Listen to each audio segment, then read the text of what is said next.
La phrase est célèbre. Martin Luther King l'a pourtant improvisée. Elle ne figurait pas dans son discours.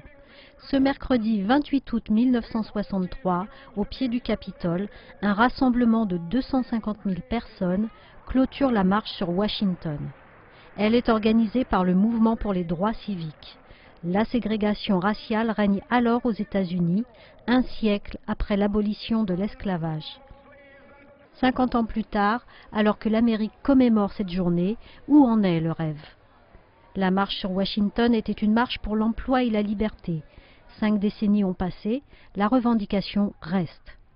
Le chômage continue de frapper presque 2 fois plus de Noirs américains que de Blancs, la précarité engendre des ghettos et l'accès à l'éducation reste inégalitaire.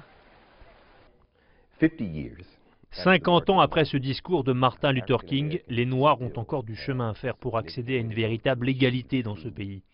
Le chômage, l'éducation, le logement, ce sont des problèmes auxquels doivent faire face toutes les minorités dans le monde, que ce soit en Europe, en Amérique latine ou ici aux États-Unis. Les Afro-Américains doivent se battre contre ces fléaux. L'élection du premier président noir des États-Unis fait écho aux espoirs du pasteur. Mais la prudence de Barack Obama sur la question raciale déçoit. Il doit pourtant sa réélection en 2012 au soutien des minorités, notamment hispaniques. Elle lui reproche sa tiédeur, malgré un discours fort d'hommage à Trayvon Martin, ce jeune noir tué en Floride en 2012 par un vigile blanc depuis acquitté. Obama a dit « Il y a 35 ans, j'aurais pu être Trayvon Martin ». Pour sa mère, le chemin de l'égalité reste long.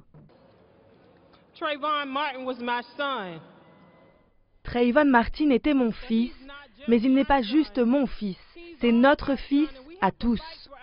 Et nous devons nous battre pour nos enfants. C'est très important que nous n'oublions pas, que nous fassions attention à ce qui se passe avec les lois.